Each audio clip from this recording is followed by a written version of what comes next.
Well, as we age, our faces change, of course, and our bodies and everything else. Is it a bad thing, though, or something to embrace and enjoy? The Wiser Now, I'm being a bit sarcastic, aren't I? The lovely Wiser Now ladies, Geraldine and Raewyn, are here to discuss this. Welcome back to the show. We're having a bit of fun with this today. We're doing our GM chat and people doing before and after. And I think it's interesting because I would say I'm someone who's aged, clearly, but I look the same. Oftentimes, you'll see someone from 30 years ago and they look completely different, which is quite interesting. So some people have the same look and other people completely change their look. But what do you want to get across in this segment today? Well, the truth is we're stuck with it, so we should make the most of it. And I think the way that we want to. And what we want to get across is we've survived it. Ageing is not for the faint-hearted under any circumstances. But the main thing is if you keep your condition, as in exercise, sleep, diet, you will actually feel a lot more youthful anyway, because it's not purely, ageing is not purely about the cosmetic look. It's about how you feel inside. And I was just saying, I find if I've had, you know, as I get older, in my 20s, if I had a late night and drank wine, I felt fine the next day. Now, it completely changes. I have to go to bed at 8 o'clock to do this show, and you feel completely different. So it's sort of coming from within. But let's talk about the way we look, because it is hard, and you gave us a really good survey about women who feel like once they hit 46, they become invisible to men. When was the point in your lives that you became, you changed from being what you felt was perceived as a hot, sexy, desirable thing to men not looking at you, if I can be so bold to ask? Yeah, I think we both, your analogy is good and you've hit it. Was when men were looking at my daughters and not looking at me, it was the biggest shock for me. And other people saying to me, gosh, you look like your mother.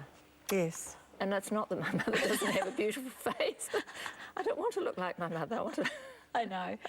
I think the frightening thing was I remember looking in the mirror and seeing my mother. Yes. And again, all due respect to my mother, but that's kind of frightening. And I saw that too, you know, on those shop videos, you know, they're done for surveillance, but I remember you're a bit grumpy when you're wandering around shops, and I remember looking up and I thought, oh, my mother's here.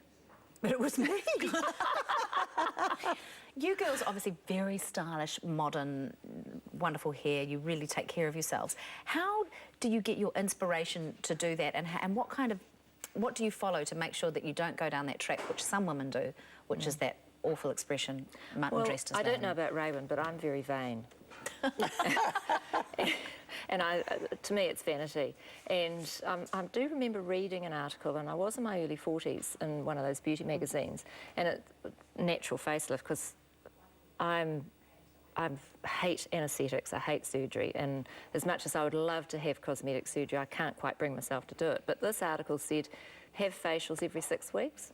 And so I went along to my therapist and she said, absolutely agree, and I've had facials every month or 6 weeks ever since then, and I really believe that that's helped me keep my skin. And I think I've got lucky skin too, because my mother... You've got the beautiful Italian skin. My mother and grandmother had beautiful skin and not many lines. So there is a genetic component to it.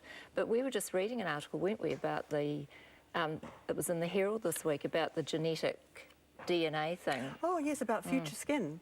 How they are going to be correlating your genetic disposition to your particular skin. So ethnicity and genetics will determine what you take internally, which is more important than what you put on your face. We've got a few photos I want to whip through now. We're just about out of time, but I just want to show... Helen Mirren was just named the most sexy woman in the world. Look at that figure. Yeah, she, I believe, from what I understand, has not had any cosmetic surgery, nor has Susan Sarandon, I believe, nor Dame Judi Dench. And if they have, they've done it well. Our next two photos are maybe the warnings not to have it. So there's got to be a balance. You know, maybe the other three women have. Joan Collins also, frightening. But I think maybe you can have good plastic surgery and then you can go too far. Absolutely. Yes. And I think that's the difference. I'm so sorry we're going to have to leave it there, but we're going to be able to chat about it a lot more during the rest of the show with all the photos we're getting in. And of course, people can always go and onto your website, Wiser Now, which we'll link through our website. Lots of articles about it. They can see us when we were 18. Oh, well, look, I remember when you first came on, you brought the photos in, so you haven't changed a bit, girls. Lovely to have you on the show. Nor have you, Sarah. I'll stop it already. And for more info, you can head to our website. But what's on offer from today's goodie bag, boys? Thank